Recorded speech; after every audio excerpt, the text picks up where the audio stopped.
Hi, it's Jack, and this is the podcast version of this episode. If you want to read the words as they're being analysed, then if you're on Spotify, you can become a subscriber of this channel or head over to the YouTube channel. And on both platforms, you can also sign up to get exclusive episodes and early access to the regular weekly episodes too.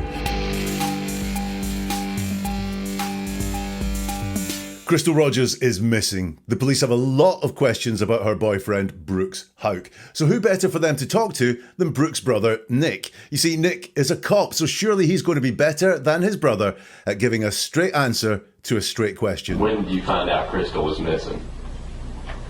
When do you remember finding out? Within a couple of days. How did you find out? I don't know if I saw it on TV or... Yeah, I really don't know. I mean, I don't know if Brooks had mentioned it or I saw it on TV. It was all over Facebook and everything. You know, man, it's everywhere. We're going to dig into the words to see what secret the Houck brothers are keeping in this episode from Never a Truer Word, where we look at the words that people choose to use to see if they're telling the truth, the whole truth, and nothing but the truth. What I do here is different from anywhere else. I'm going to strip away everything apart from the words that are said. Then I'm going to use my process of statement investigation to see possibly where the truth is, where deception is, and the motivations of the person we're listening to as well. It's a process that I use with investigators, with the media, and with corporate clients to get to the truth of what is really being said. So Crystal Rogers went missing. 2015, she went missing. She still has not been found. Now, I've done a couple of episodes looking at her boyfriend at the time, Brooks Houck, talking to the police. Man, he is not giving straight answers to straight questions, and he is hiding a lot. Now, the investigators thought they'd get in Brooks' brother, Nick Houck, a policeman. Surely he is going to be able to help the police with this investigation and clear things up. Well, that's what we're going to look at in this episode. Does he shine some light, or is he as evasive as his brother? What I'm going to look at when we're listening here, especially pay attention to yes, no questions. Those are questions you can answer with a quick yes, a quick no, maybe even a don't know would be an acceptable answer to a yes, no question. But if we don't hear yes, if we don't hear no, if we don't hear don't know, then we know something more is going on. We're probably involved in some storytelling or deception. So keep an ear out for questions that the police ask that could be answered with a very simple yes or a very simple no. Let's go into the police interview room and listen to Nick Houck. So you don't remember the last time that you had seen Crystal. How about when did you find out Crystal was missing? When do you remember finding out? Within a couple of days. Okay. How did you find out? I don't know if I saw it on TV or... Yeah, I really don't know. I mean, I don't know if Brooks had mentioned it or I saw it on TV. It was all over Facebook and everything. You know, man, it's everywhere. It's on national news. I mean, this is for all intents and purposes your sister-in-law, and she's missing. I mean, you and your brother just not talk to that extent that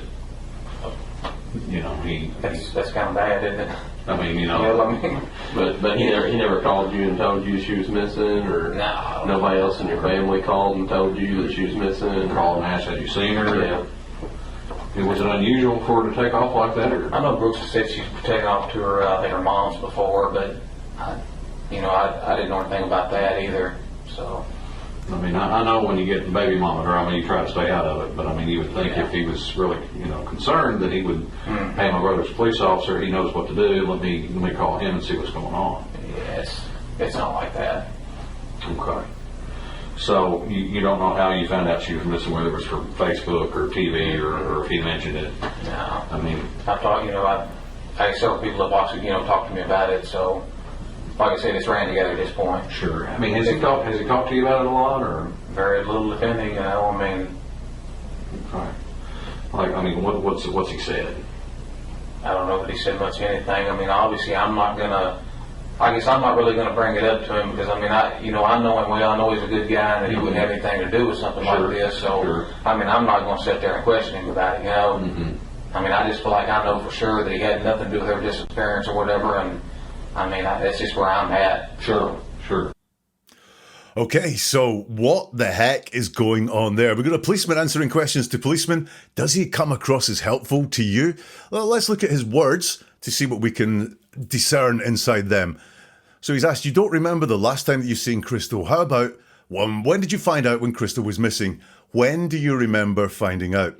And Nick says, within a couple of days. Now, the question is, when do you remember finding out? And to be fair to Nick, he answers with a when, within a couple of days. He doesn't go into some storytelling or some deception there. He says that he found out within a couple of days. Now, you might think it's strange that your brother's girlfriend goes missing, vanished off the face of the earth. The mother of your brother's child goes missing, and you find out within a couple of days.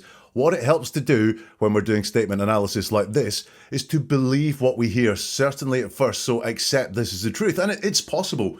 If they are not a close family, if Nick and Brooks don't talk very often, if they don't consider themselves friends or anything like that, within a couple of days is possible. I mean, you might find it kind of unlikely, even if they were far apart. Maybe Brooks spoke to his mom and mom spoke to Nick, but that's his answer. Let's accept it within a couple of days. And let's keep accepting what we hear from Nick, at least until he contradicts himself.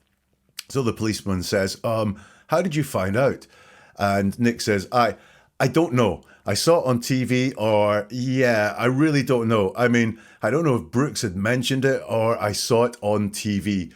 Now, again, you're thinking, how unlikely is this? You know, if your brother's girlfriend is missing, I know when you found out, because it's going to be a major event in your life and in its entirety, but certainly within that time frame. I think this was maybe a couple of weeks after Crystal went missing, and he doesn't know. But he says, I don't know. Now, I don't know is generally considered more truthful. Truthful people don't mind saying, I don't know. So what is going on here? Does he really not know? Or, let me put this to you. Is he aware of a storyline he has to stick to in his head, and he doesn't know when he found out about it inside this storyline? So is that why the I don't know, a generally truthful thing, can come there? Because he's playing a part and he knows things in his head, and that's where the I don't know came from. Let's dig into his words further. I don't know if I saw it on TV. I mean, really? You would not remember that you saw that your brother's girlfriend was missing, had disappeared mysteriously, and you didn't know if you found out through TV? That would be a jaw-dropping moment. Oh my God, Crystal's missing and I didn't know about it, and I'm only finding out about it on TV. But look, let's keep believing him while we can. Yeah, I really don't know. So he's convincing us there. I really don't know. Not just, I don't know, but you got to believe me because I really don't know. He's turning the severity of the sentence up a little bit. I really don't know. He's trying to persuade the detectives now that he doesn't know. I mean, I don't know if Brooks had mentioned it or I saw it on TV. I mean, I don't buy that, but let's look at his words. I don't know if Brooks had mentioned it. Mentions very casual. Hey, how you doing? Yeah, I'm all right. What you been up to? Oh yeah, I've been to work and so on. And also went round to Mom's for tea last night. It was really nice. Yeah, anything else going on? Oh yeah, my girlfriend's missing. That would be mentioning it. That would be how mention went. I don't know if Brooks had mentioned it or I saw it on TV. It was all over Facebook and everything, you know. It just was everywhere on national news. I mean, I just don't know. So this is not him saying how he found it out. This is him saying it was very popular. It may sound like he's answering the question of, here's some of the possibilities about how I could have found out. It was all over Facebook and everything, you know. It was everywhere on national news. I mean, I just don't know. Now, if it was his brother's girlfriend missing and it's national news, and he still doesn't know how he found out, I find that very strange, but let's believe his words. However, with that really don't know, with that mentioned it, I'm going, there's a little bit more going on here. And again, we've got, I just don't know. I just don't know. It's that word just. Always dig in when you hear a just for potential deception. I just don't know. He just wants you to focus in on the fact that he doesn't know. But we do have that I don't know going on again. It continues. I mean, this is to all intents and purposes your sister-in-law, says the police guy. She's missing. I mean, do you and your brother not talk to the extent that, you know, he and Nick says, that's kind of bad, isn't it?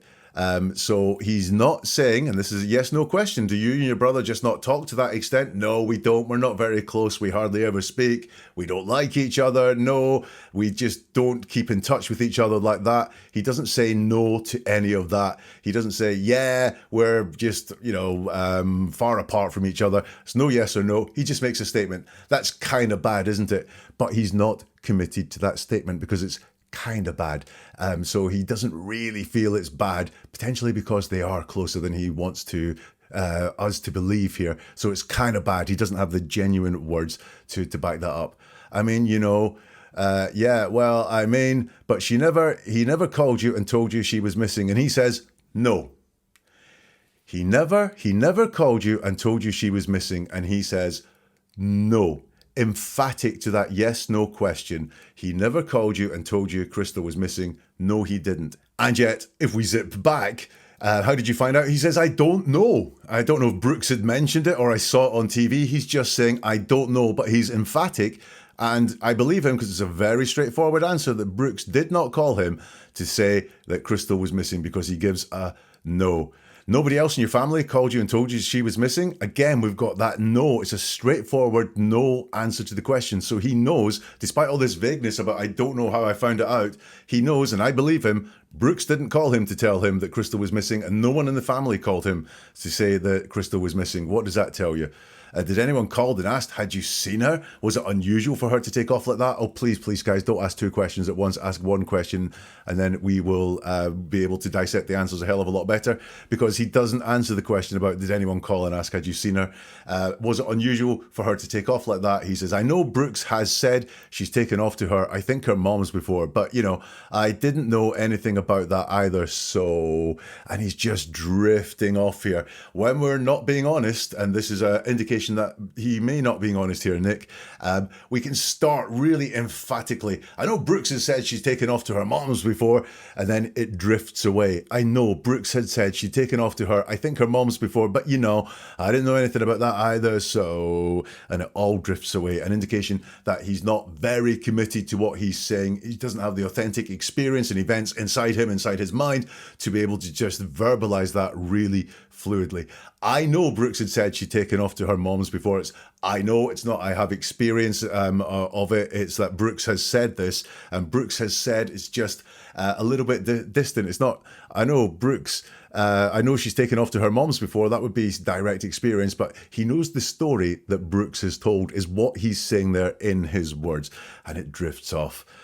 Police guys say, I know when you get a baby mama drama, you try and stay out of it. But I mean, you would think if he was really, concerned that he would.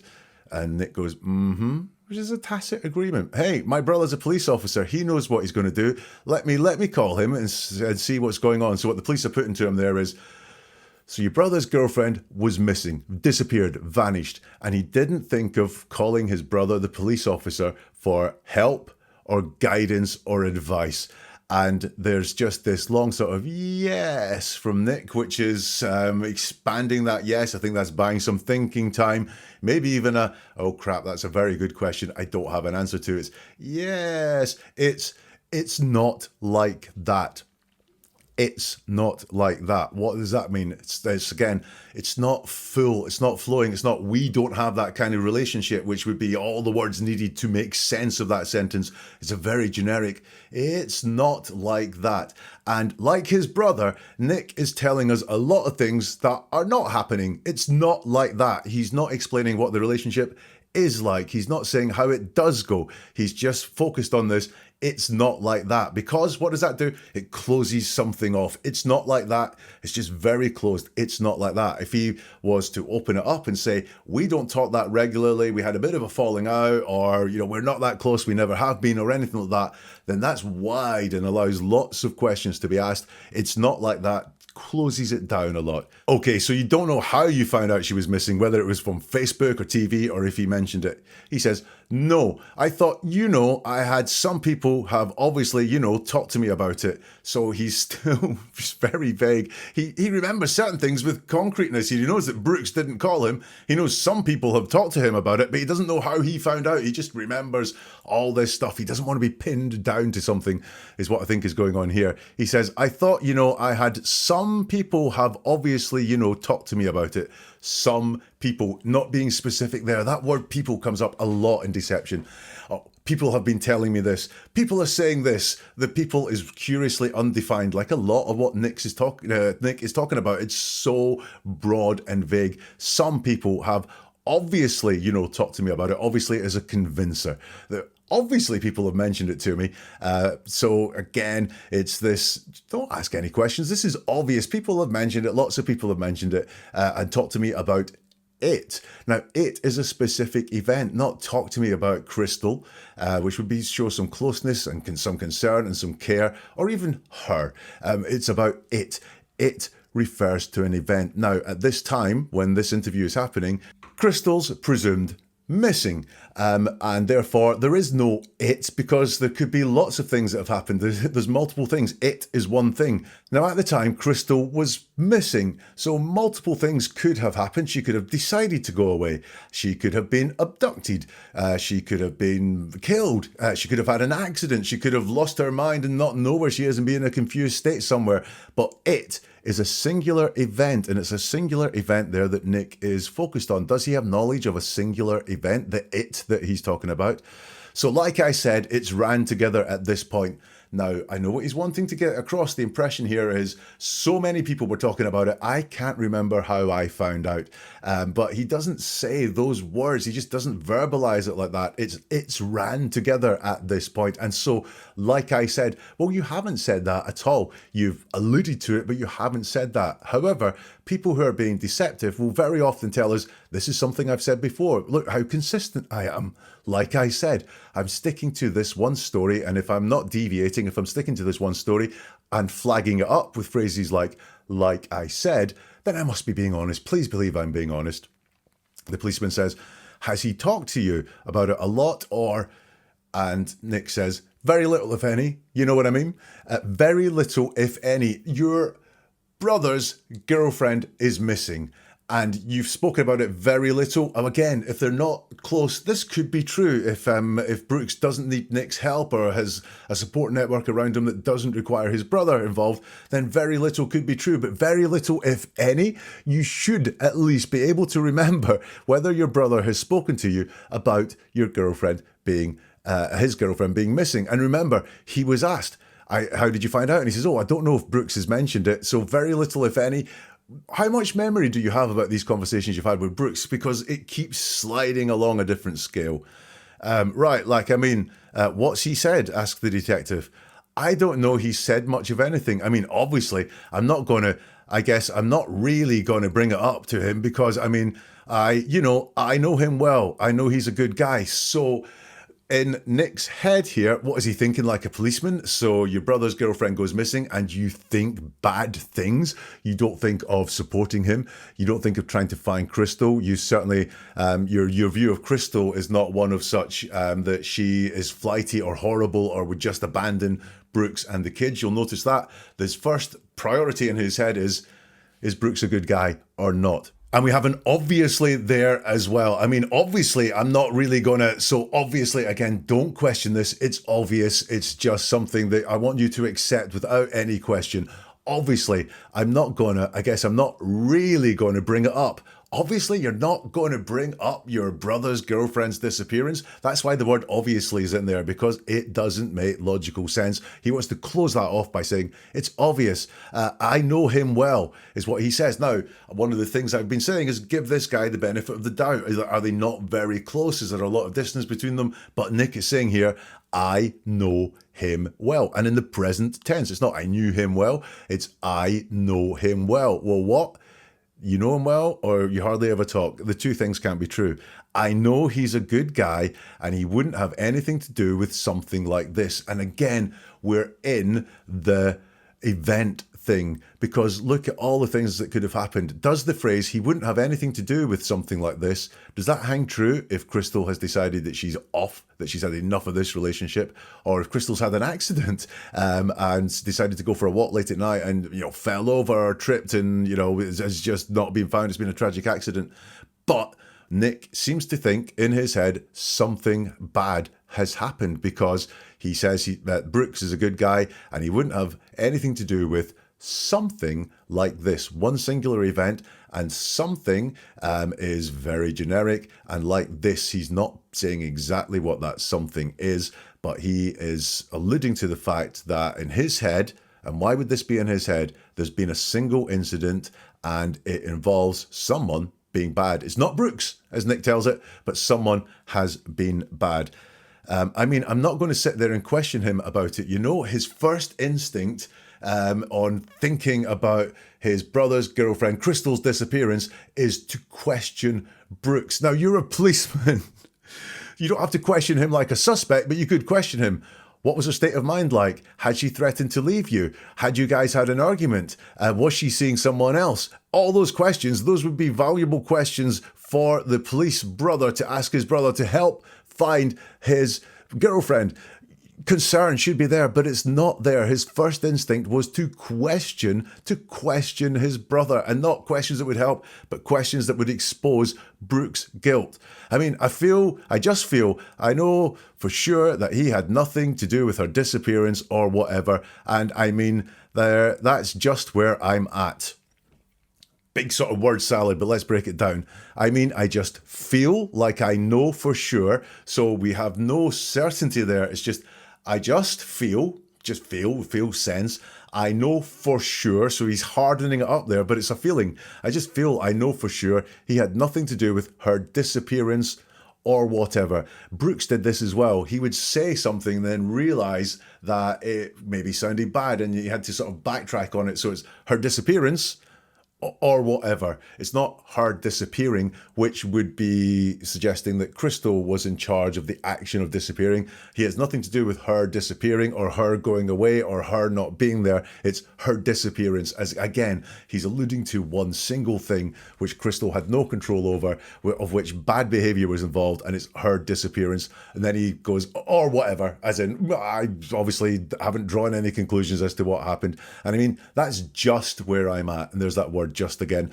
Do not think there's any more to that. This is just where I'm at. There is no more. Do not ask any more questions. This is where I'm at. So one question in, and look, logically this is so weak. I only look at the words, but then the logic just made me go, whoa, I'm going to dig into the words. Man, I've got questions. Nick seems to think his default position is a criminal disappearance, if you'll notice it. Brooks is a good guy. I ain't going to question. It's something has happened. It's that one thing. His default assumption or knowledge is that there has been a criminal disappearance. There are so many contradictions in there. Does Brooks talk to him or doesn't he? Has Brooks mentioned the disappearance or doesn't he? So many contradictions, which is why I say, look, believe what you hear. If it's possible, especially believe what you hear. It might be unlikely, but if it's possible, believe what you hear, but then look for the contradictions. And that's what we saw there. And he has no concern expressed at all for his brother, whose girlfriend is missing, and no concern for Crystal either. He's not trying to help find Crystal at all. You'll notice that he doesn't say, as soon as I heard, I offered help. As soon as I heard, I tried to find her, went round her old haunts, spoke to her family. Nothing like that. No concern for Brooks's brother, and no concern for Crystal either. Extremely worrying for a first answer. Now, I'm doing this episode because so many people got in touch. Thank you so much for that, and said, please do Nick, the brother. So that is why I'm doing it. If there's anyone else that you'd like me to look at involved in this case, or if you'd like me to do a little bit more of Nick, because Nick has spoken a few times to the police and we have the recordings of that, do let me know. Let me know in the comments if you want to hear more. Let me know in the comments if there's someone else around this case that you'd like me to look at. Please do let me know. This whole thing, the Crystal Rogers case, came to me from a comment on YouTube. So again, if there's someone that you're interested in me breaking down the words on, do let me know. And again, if there's enough interest in this video, if it gets enough shares and likes and views, then that's a signal to me that we should be doing some more of this. Now, let's dive back into the police interview room and hear some more from Nick Houck. So did he ever call you after he reported her missing? I'm sure at some point he's called. I mean, I don't really remember what he asked about, but Okay. Like, was that before? Do you remember when he was interviewed? oh yeah. When was that? A few days after the fact. I mean, Like a few days after what? a few days after everything came out and the SO started interviewing. Okay. Did you make a phone call to him when the SO was interviewing him? Yes, I did. Matter of fact, I think it was a couple of phone calls, wasn't it? Mm-hmm. And kind of got a little spat on the phone, or it seemed like that to Yeah. some people. What did you call Well, it? just basically, I mean, Brooks is a really cooperative guy, and obviously at this point you want to be cooperative, but you also want to protect yourself. And I think at a time like this right here, I mean, obviously you wouldn't be thinking exactly straight. Mm-hmm. So I just wanted to make sure that he was kind of, protecting himself while that he cooperated with law enforcement, and Mm-hmm. so I didn't want him to. I mean, it's just easy to get things confused and stuff, and so. Well, I mean, you said yourself he's a cooperative guy, and you trust him, and to know that he's not involved in this. Then what reservations would you have about him talking? Well, for one, the guy that's interviewing him has openly admitted that he lies in court. Okay. So, I mean, that kind of bothered me a little bit that John was doing it, but, that's just the way it is, I mean. Right, so we have just more from Nick that just really astounds me that he's trying to get away with this in an interview. The police guy says to him, did he ever call you after he reported her missing? And Nick's answer is, I'm sure at some point he called. Well, there was a no, there was a I don't know earlier, and now he's sure at some point he called. So we kind of had three different versions of phone calls between Brooks and Nick. I mean, I don't really remember what he asked about, but I don't really remember. Again, I do remember, I'm just not 100%, or I'm going to be as vague as I possibly can here. But I don't remember what he asked about. Did he call and ask for something? Because that's why you would use those words. I don't really remember what he asked about. No, I don't remember what he called for, or I don't remember what we spoke about in the phone call. I don't remember what he asked about. So we can assume from that, Brooks has at some point called Nick and asked a question. As much as Nick's pretending to do I don't remember all these conversations between us, he does. Was that before? Do you remember when he was interviewed? Oh yeah, says Nick, and he does remember when Brooks was interviewed. When was that? Nick says, a few days after the fact. I mean, after the fact? The fact? Not after Crystal went missing. A few days after he noticed Crystal was missing. A few days after the disappearance. It's after the fact. Once more, in Nick's head, there's this singular event going on. It's not like a world of possibilities. It's a singular event. The fact. It is kind of police talk, I guess, they talk about the fact, but he is just letting us know he has this singular event, and the police pick up on this.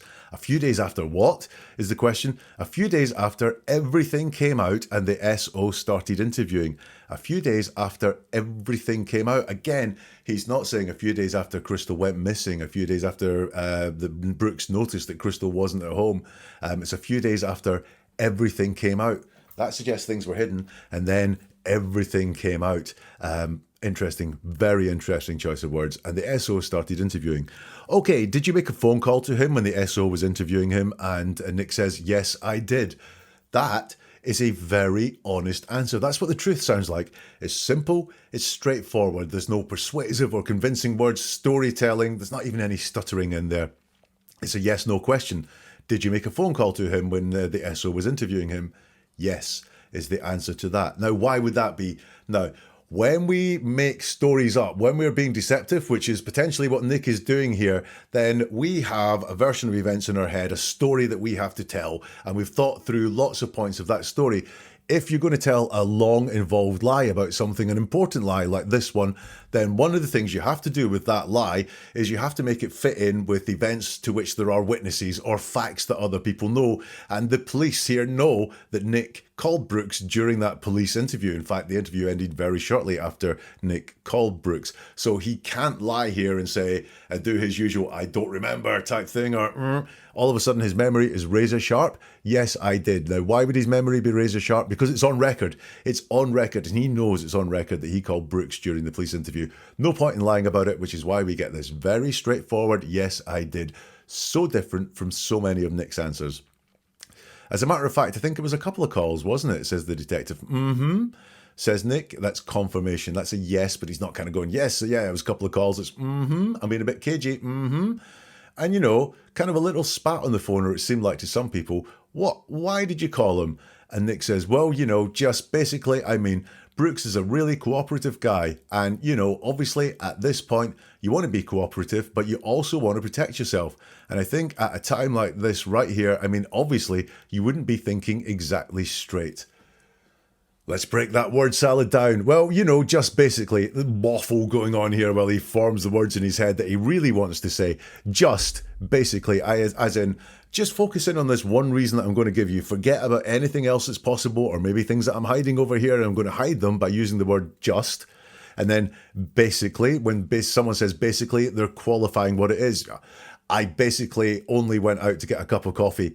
Means you went out to get more stuff or to get a break or something like that. I just basically, and then he thinks about how he's going to phrase it. So he pulls out of all those thoughts. Well, you know, just basically, I mean, Brooks is a really cooperative guy. And, you know, obviously at this point, you want to be cooperative.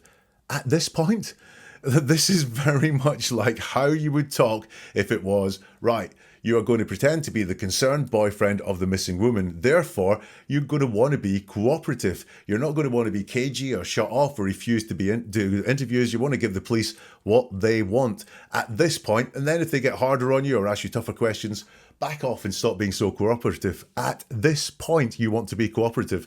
But you also want to protect yourself. He's not talking about Brooks at this point, but he's talking about you in general.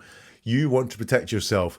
And I think at a time like this right here, I mean, obviously, we have obviously again, which is just this convincing language. It's like, I'm going to give you a story. I don't really believe it, or I don't really think it's that strong. So I'm going to chuck in obviously a couple of times to make it sound strong. It's obvious, guys. I'm telling you it's obvious. Therefore, don't question it too much. Obviously, you wouldn't be thinking exactly straight. Again, he doesn't say Brooks wasn't thinking straight. It's just you wouldn't be thinking straight.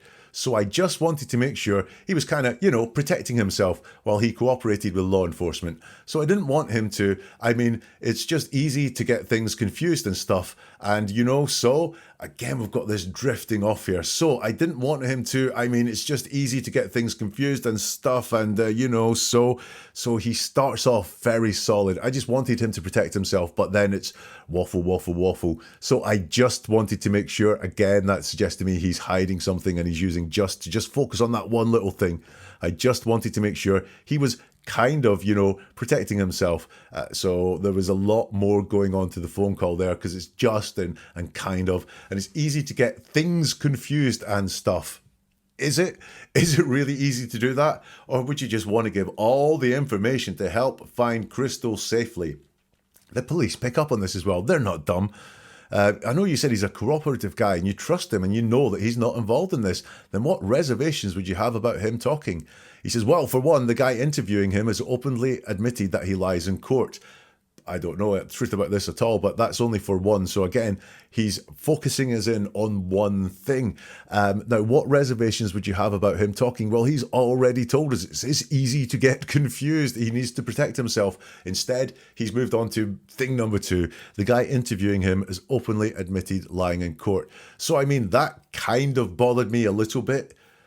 Doesn't seem like it bothered him at all because it only kind of bothered him. Therefore, it didn't really bother him. Bothered me a little bit. It's tiny. It's kind of bothered me a little bit that John was doing it. But yeah, you know, that's the way it is. You know, I mean, and again, it drifts off again. He doesn't have commitment and conviction of what he's saying. He says it. He wants to say more so it comes across as more believable. But it drifts off at the end. So here in this just second question, there's more deceptive indicators and about conversations, about what Nick and Brooks have spoken about. You'll notice there's a common theme in this interview and around the deceptive indicators is the conversations, the communication between Brooks and between Nick. He's downplaying and hiding what he said during the interview calls and also his motivations for making the calls to Brooks during the police interviews. And once more, he hints at an event happening. He talked about after the fact. So he once more leaks out to me, he has in his mind that an event led to Crystal's disappearance. Let's go back inside the police interview room with Nick Houck. Have you talked about it with your girlfriend? Very little. I mean, like I said, we didn't really hang out with Crystal or anything, so I mean, I haven't went into any detail with her. Well, I mean, is she, I know the typical woman is going to ask 10 million questions around something big that you were. I mean, we're both married, we know how our wives are. What about this? What about this? What about that? Amber's really not like that. Not like that. Okay. Do you talk to any of the other officers here? I mean, y'all are obviously I've been off work. I mean, he just put me on paid leave or administrative. I mean, did he tell you not to talk to anybody about the investigation, or is it just, do you not socialize with a whole lot of people from work outside of work, or? No, I mean, I don't see a lot of them at work. I know, with us, the guys that we work with, we're talking on the phone all the time. We're real social with each other. Is that just not the case here? I haven't talked to anybody about it. Here we have just more conversations about conversations, basically. He is asked, did you talk about it with your girlfriend? That's a yes or a no question, and he doesn't answer with a yes or a no.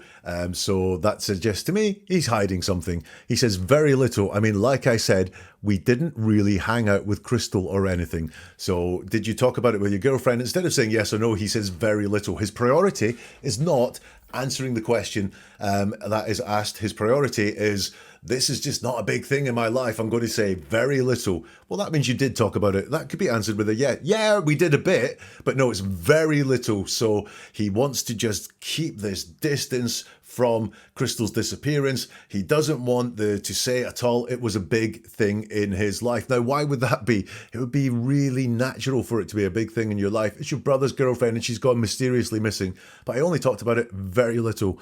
Like I said, so there again we have this, I'm being consistent, and I'm flagging up I'm being consistent with a phrase like I said. We didn't really hang out with Crystal or anything. That's kind of irrelevant to whether you talked about it or not. You're just trying to keep this distance. I'm far away from this. I'm at arm's length from Crystal and everything like that. So, I mean, I haven't went into any detail with her. So I haven't went into any detail of what? Why, any detail of what? What detail haven't you gone into it with her? Again, this is him just trying to create all this distance, but what happens there is he just brings up all this language that seems really deceptive. Did you talk about it with your girlfriend? It's a really straightforward answer. Yes, I have, which is what he's saying there. We've talked about it very little, just not in any detail. Why doesn't he just say, yes, I have? Why does he use all this wording to just try and create distance and to show how unimportant all of this thing is there? So also, I haven't went into any detail with her. It's not we haven't spoken about it in any detail, which would be talking about the depth of the conversation that him and his girlfriend had. It's I haven't went into any detail with her, suggesting he has detail, because for him to have not gone into that detail, he has to have had it to hold it back. So again, it's coming out in his words that he has knowledge about the event that he is hiding. Well, I mean, does she? I know, typical woman going to ask 100 million questions around something big, but you weren't, is what the police said. The police guy says as well, we're both married. We know what our wives would be like. What about this? What about this? What about that? Amber's not like that, says Nick. Not like that? No. Okay.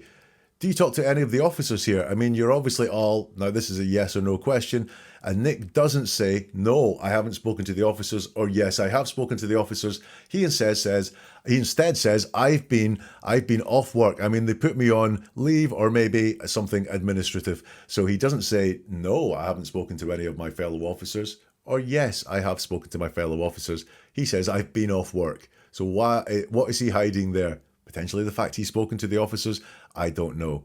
The police then say to him, I mean, did he tell you not to talk to anybody about the investigation, or is it just, do you not socialise with a whole lot of people from work outside of work? Nick says, no. I mean, I don't see a lot of them at work. I don't know what that means. It's a no. So he wasn't told not to talk to them about the investigation, I think is what he's saying there. I don't see a lot of them at work. Well, you weren't at work, Nick, so what on earth are you answering here?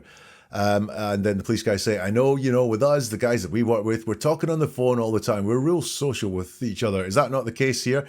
And we have a yes or a no question. Is that not the case here? And he doesn't say yes or no. He says, I haven't talked to anybody about it.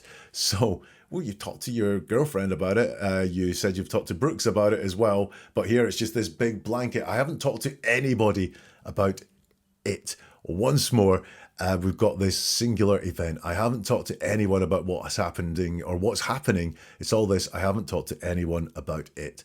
So we've looked at 3 questions and the data points just keep adding up. He wants to leave the impression this is a small matter to him. You know, he hasn't really gone into any detail. Though it's not that important that I haven't talked to the guy at work about it, but he does leak that he has spoken about it. Now, the next question begins with the phrase, "We've got some issues," because the police guys that are interviewing Nick are going to tell him what those issues are, and you don't want to miss that. Now, do you ever feel that you're not being told the full story? I don't think Nick is doing it here, and I think this happens to us a lot in life. And I'm on a mission to share the skills that will help you understand more just by listening to someone's words, so you can see when you're not being told the full story and sometimes work out what that story is. The best way to get connected to it is to subscribe to this channel or follow. Also, do press the like button, do share this with people, because the more people this gets to, the more the word gets out there. It's a great gift to give. The more clicks, the more likes, the more shares, then the more I can analyze deeper. It just adds fuel to the fire to get this life-changing skill out to more people. So please subscribe to the channel if you want to get episodes like this as soon as they land, or just share it with people. Let people know there is a way of hearing what's going on in the world around them beyond just believing the words that we hear. Let's go back into the police then and find out what these issues are. We got some issues. Okay. You're aware that when the cruiser was taken from you, that it was actually taken to the Kentucky State Police Forensic Central Laboratory. That's what I assumed, keeping them down. Okay. So why it's at the lab? They have you ever heard of luminol? You ever been to any kind of criminal investigation classes? All right. You know what luminol is used for?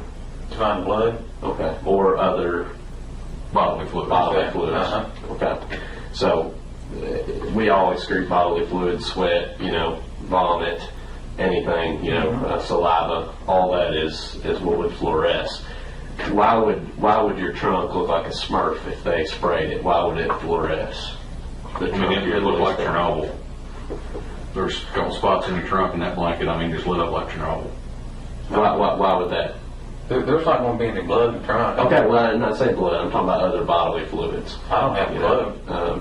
There shouldn't be any bodily fluids in the trunk. There's only one way bodily fluids can get into a trunk. That's if a body's nearby, right? That's what I would assume. Okay. Or unless, somebody puked in your trunk or something like that. I don't think that happened. Don't think that's the case. Somebody peed in your trunk or... No. So why would that be if that blanket, when they looked at it at the lab? I've got no explanation for that. I don't have, none whatsoever. Nobody has access to that car but you. You drive it. You put the blanket in there. You said that. If there's something on that blanket or in that car, you're the person that has something to do with it, correct? Well, I would assume, but Okay. There shouldn't be there shouldn't be anything in the trunk of the car. I don't know if somebody made that up or what the deal is, but So it's put to him that the car that he has, the police cruiser, was taken and tested. And then they ask him, do you know what luminol is used for? And he says, to find blood. I was interested in that because they tell him it's not just about blood, it's bodily fluids. But his first instinct was talking about blood and blood being around his police cruiser. Now, what is going on there? Is it that he's just naive, he doesn't use luminol a lot and know that it's for all sorts of bodily fluids? Or is blood a priority in his mind? He's told, look, it's for other bodily fluids. So we all excrete bodily fluids, sweat, is there any reason that's would fluoresce? So why would your trunk look like a Smurf if we sprayed it? Why would it fluoresce? It looked like Chernobyl. There's a couple of spots in your trunk in that blanket that's lit up like Chernobyl. Why would that be? And he says, there's not going to be any blood in the trunk. So he had that repetition of blood again, that in his mind, even though he's been told now it's about any sort of bodily fluids, sweat, saliva, all sorts of things could be there. He's focused again on blood. Again, is this just a misunderstanding of what luminol is used for, or is his mind just drawn to blood? And he says there's not going to be any blood in the trunk? It's not, I don't know. There is no, I don't know. It's this future facing, there's not going to be any blood in the trunk. Not there isn't any blood in the trunk. You will not have found any blood in the trunk. Not even there shouldn't be any blood in the trunk. There's not going to be any blood in the trunk. A very interesting phrase, but he could have used that real I don't know there, which would have been a hell of a lot more honest. Like, think about your trunk. If blood was found in that, how did it get there? I don't know. You wouldn't say there's not going to be any blood in the trunk, would you, at all? Okay, well, I didn't say blood. I'm talking about other bodily fluids. He says, I don't have a clue. Now, you might think I don't have a clue sounds like I don't know, but think about when we use I don't have a clue. Often, we do have a clue. And what we want to do is just be really, really persuasive and go, I don't have a clue. It's not, I don't have any theories. It's just, I don't have a clue. Or maybe it could be this, maybe it could be that. No, I don't have a clue. So I think this is potential deception there. There shouldn't be any bodily fluids in the trunk. He's starting to stutter here. He's starting to get a little bit stressed. Now, that's not necessarily a sign of guilt. God, if I was being spoken to by the police and they told me they'd found blood in a blanket in the trunk of my car, I would be getting stressed as well. I would be stuttering just like him. He says there shouldn't be any bodily fluids in the trunk. There shouldn't be any body. Is that there shouldn't have been a body in the trunk? Is that what he is saying? Because he says body and then changes it to bodily fluids. He corrects it to bodily fluids in the trunk. But was there a body in that trunk? Is that leaking out there with his use of the word body? But there shouldn't be. Again, it's not I don't know. It's there shouldn't be any bodily fluids in the trunk. Think about your own trunk. If someone was saying to you there's blood in the blanket, would you say there shouldn't be? Or would you be saying, what? I don't know how that happened. Nick's words are just not quite what we would expect from someone who's been told something quite so sensitive. The police say to him, there's only one way bodily fluids can get into the trunk. That's if a body's nearby, right? You know? And Nick says, that's what I would assume. Now, there are plenty of ways that bodily fluids can get into a trunk. I don't know if the police were trying to bait him with that there, but obviously someone could have, it has to be a body nearby, but your bodily fluids, maybe even urine tests spilled or something like that, that would be bodily fluids in the trunk of a car. But Nick assumes the only way body fluids are going to get in the car is if there is a trunk there. That's what I would assume. And then the detectives open it up and go, oh yeah, unless, somebody puked in your trunk, or something like that, or somebody peed in your trunk, so why would that blanket be that way when they looked at it in the lab? And Nick says, I've got no explanation for that. None whatsoever. And that to me, again, is this leaking. I have no explanation to that, which is like, I don't know what to say to this. I have nothing. I've been very qualified with my words. I've been very careful with what I say. And this one, I don't have an explanation in my head for this. I have no explanation for that. It's almost like letting us in on his thought process rather than doing, again, I don't know why it would look like that. I don't know why that blanket would show up with bodily fluids in it. It's just, I can't explain it. I've got no explanation for that. He's asked, nobody has access to the car. You drive it, you put the blanket in there. You said that if there's something on that blanket in the car, you're the person that has something to do with it, correct? He says, well, I would assume there shouldn't be, again, we've got this, there shouldn't be anything in the trunk of the car, not bodily fluids. There shouldn't be anything in the trunk of the car. I don't know if somebody made that up or what the deal is, and again, we just have it all drifting away here. He's just no conviction with what he's saying.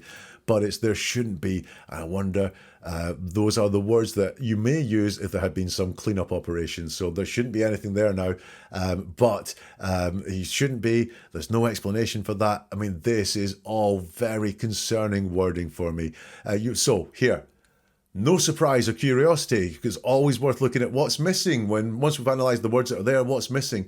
No surprise around the bodily fluids being found in the trunk of his car, and no curiosity. What fluids were they? Do you know? Where were they in the trunk? Was it all over, or was it just a small patch?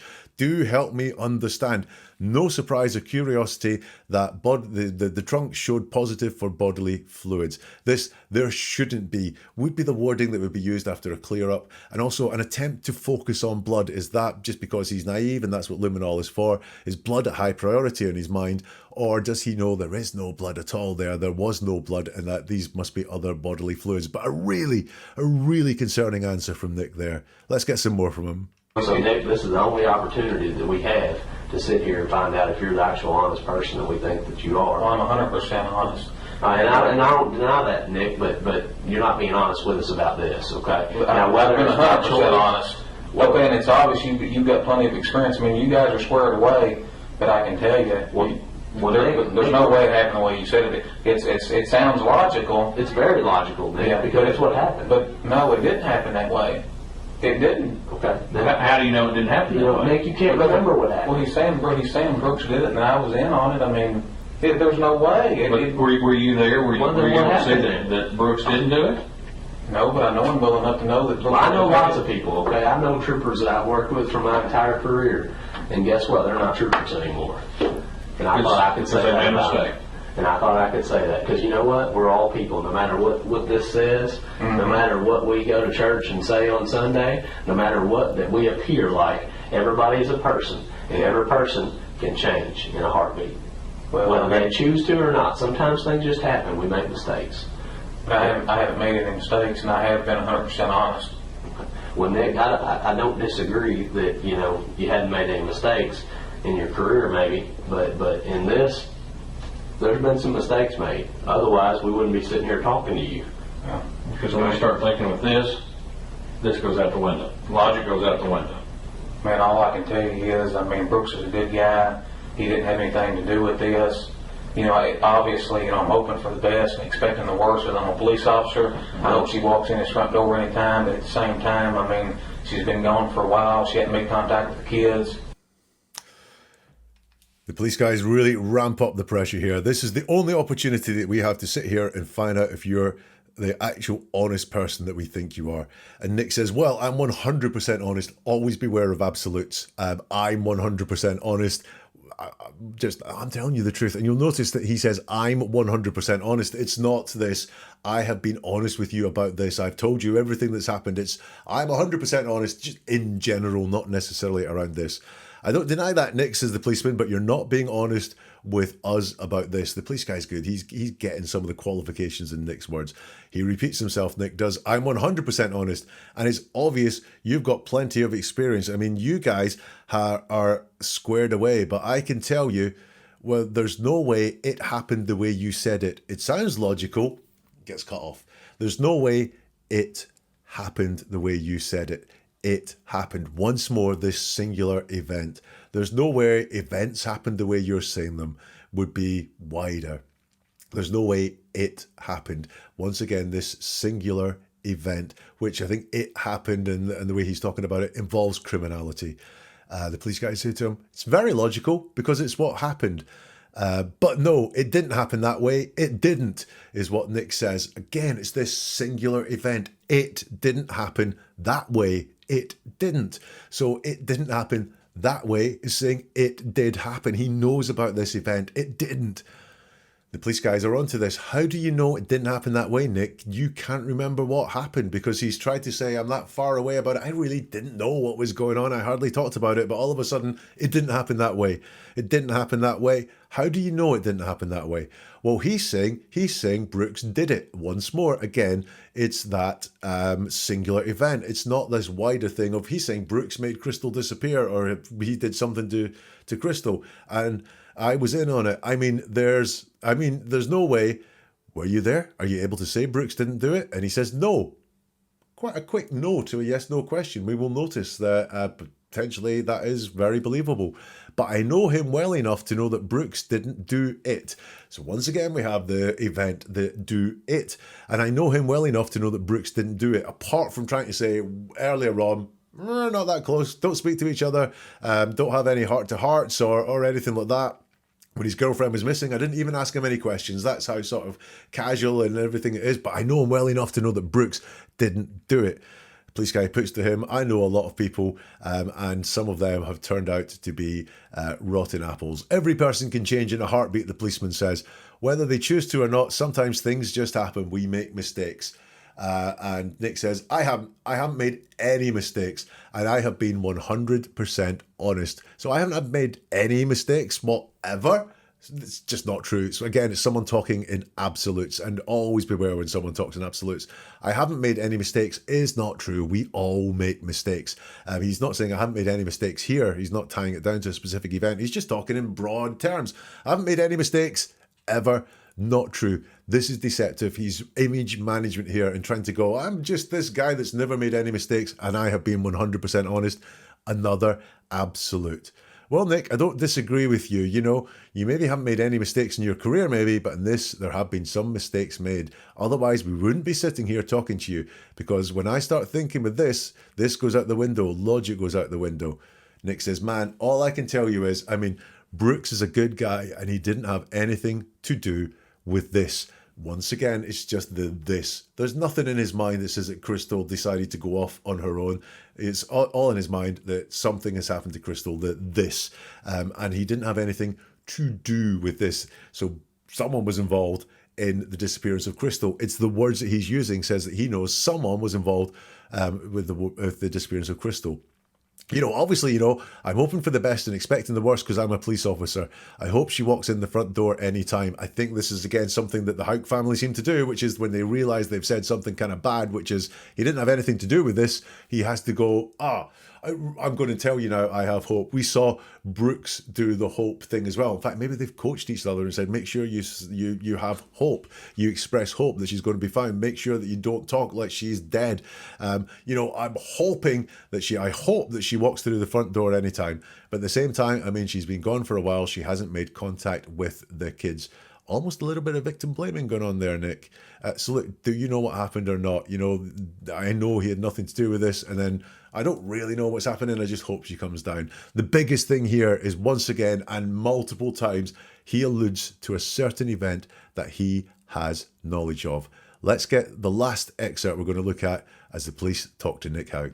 Well, what do you think should happen to somebody? Say they killed somebody in the heat of the moment. Just kind of they didn't really mean to. I think they're just as guilty as somebody that killed them anyway. Yeah, I don't have any patience for that kind of crap. She's got kids and stuff, and anybody that could have anything to do with her disappearance or possibly kill somebody, they need to be dealt with. What about somebody that comes in after the fact that didn't have anything to do with the killing or the disappearance? And I think they're just as guilty. Do you think any of them should be given a second chance? No, I don't believe in taking chances. Well, when could you take the polygraph exam? I'll be off the next few days, so if we got one set up for tomorrow, or got one, well, it's kind of late now to set one up tomorrow, but maybe if we got one set up for the next couple of days, would that be something that you can do? Why don't we just shoot for Monday? Okay. Well, what if they're, what is today? Today is Wednesday, so we got Thursday and Friday still before they close down for the weekend. Okay. And it all depends on their availability. Yeah, they might have. I've got a lot of stuff going on. I just moved and everything. Let's just try to shoot for Monday, and if that'll make you guys happy, then I'll be more than glad to do it. Well, I don't have a problem with it. The thing about it is, we go up there, take the test. You're telling us that you're being honest, yes, right? 100%. And you're 100% on that. Mm-hmm. Now, you know that I've sat here and talked to people in that same seat that you're in right now that have told me they're being 100% honest, and later on I find out they're not. Yeah. Okay. Is that a fair assessment? Most definitely. Okay. So you sitting in the chair that I'm sitting in right here, and somebody sitting there in your chair telling you that same thing. I'm skeptical as you are. I'm probably more skeptical. The polygraph is something that can help us. It's a tool. We don't use it in court, but it's a tool. Yeah. All right. Just if that makes you feel, whatever it does for you, it'll be fine. But agree and do that now. You're not going to change your mind later. No, you're going to be a man of your word, and you're going to take the polygraph as we said it up. I know that he did take the polygraph. I don't really know very much about the results of it, but I do know there is a recording of him talking to the police about the polygraph, as uncommitted as he sounded there to taking the polygraph. So do let me know if you know where that recording is, because I would love to have a look at Nick talking about the polygraph with those police guys. But let's go back to the very beginning of that question. What do you think should happen to somebody, say they killed somebody in the heat of the moment? Now, this is a great question. I love this question from the police, because what they are doing is trying to find out how the person feels about the crime, because a guilty person will all of a sudden play down the punishment that's there. So a guilty person, a person guilty of murder, might say something like, "Oh, I think it needs to be investigated. Were there mitigating circumstances?" There's a lot to take into account, before we decide what should happen to someone. Whereas an innocent person will say, jail for life, death penalty, whatever it is. So it's a great way of just flushing out some truth in the interview. So Nick is asked, what do you think should happen to somebody, say they killed somebody in the heat of the moment, just kind of like they didn't really mean to? And Nick says, I think they're just as guilty as someone that killed them anyway. I don't have any patience for that kind of crap. Now, that sounds, at first blush, and I heard it and went, oh, that's an interesting answer. He's saying the person is just as guilty. He's not trying to equivocate it away. In fact, he's going harder and saying they're just as guilty. However, look at what the question is. It's not what do you think about the person? What do you think the court should find about the person? It's what do you think should happen to somebody, i.e. it's the punishment that's involved. What do you think should happen to somebody who killed somebody in the heat of the moment? They didn't really mean to. Nick says, I think they're just as guilty as somebody that killed them anyway. I don't have any patience for that kind of crap. He doesn't talk about the punishment the person should face. He only deals with a very narrow section of that question, which is they're just as guilty, but he doesn't deal with the punishment. Psychologically, if you're involved in something, you're pretending you're not, it's very hard to say what you think the punishment should be, because you realize you deserve that punishment that you're going to talk about. She's got kids and stuff.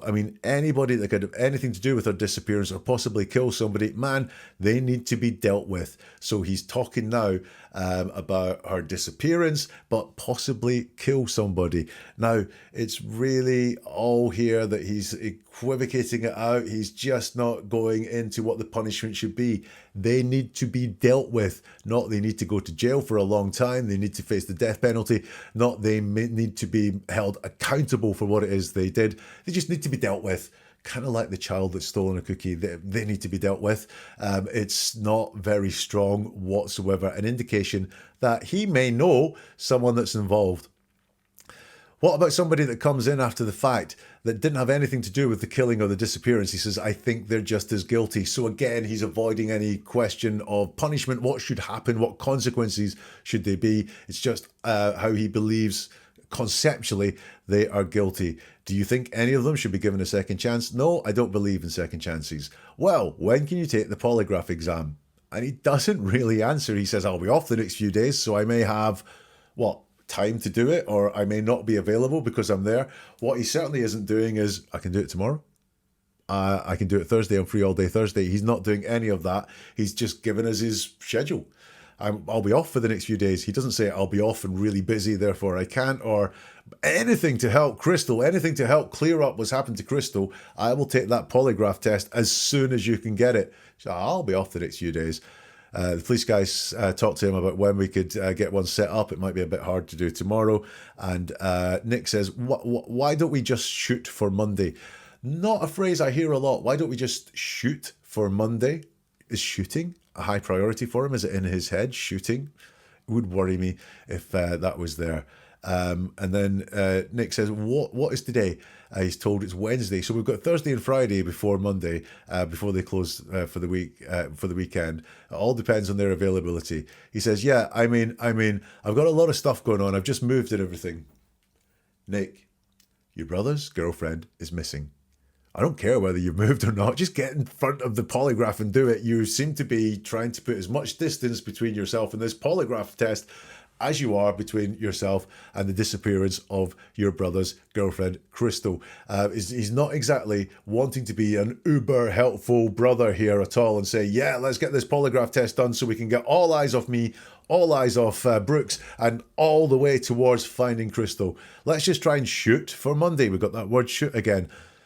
And if that'll make you guys happy, then I'll be more than glad to do it. I don't have a problem with it. So again, this is not about let's get on with this, let's get finding Crystal. It's if I'm only going to do this to make you guys happy, to get you off my back. I don't have a problem with it. Again, very much telling us what he doesn't do or doesn't think or doesn't feel, rather than telling us where he's at. I don't have a problem with it. Suggests to me he has a problem with it. He seems really reluctant to do this. He's told the thing about it is, we go up there, take the test, you're telling us you're being honest. Yeah, 100%. And you're being 100% on that. Now, I know I've sat here and talked to people in the same seat as you right now, and they've told me they're being 100% honest, and later on I find they're not. He says, yeah. Is that a fair assessment? Most definitely, that is a fair assessment. Well, is he talking in general here, that he knows criminals will sometimes say they're being 100% honest, but will turn out to be lying? So you're sitting in the chair that I'm sitting in right there, and somebody is sitting in the chair telling you the same thing. So he's trying to bond with them on a police level. He says, I'm as skeptical as you are. In fact, I'm probably more skeptical. Skeptical about what? The polygraph is something that can help us, as the police guy. It's a tool. We don't use it in court, but it's a tool. Yeah. Whatever it does for you, it'll be fine. So again, this is not an urgency to help get to the bottom of what's happened to Crystal. This is about keeping the police guys happy. You agree and do that now. You're not going to change your mind later. He says, no, I'll do it for you. So there's a little bit of commitment there, because it's a yes-no question. You're not going to change your mind later. No. You're going to be a man of your word, and you're going to take the polygraphs. You got it. Yes. He says yes to that question. You're going to be a man of your word. Yes. So actually, he's reluctant to do it, but for some reason he's committed to doing it in his words. So right here, he does avoid talking about the punishment, which is an extremely worrying thing. And he wants to appear fine with the polygraph, but he isn't. So what do I think about this guy then? Wow. He's certainly downplaying the amount of involvement and contact he's had with Brooks. He just wants to hide that over there, create extreme distance. But the most worrying thing in it all is his knowledge that leaks out in his words of a singular event. It's not a mystery to him what happened to Crystal. He knows there is an event about what happened to Crystal, in my opinion, listening to his words. But what do you think? Do let me know in the comments here on this platform, or get in touch on social media. NeverAtruerWord.com is the website.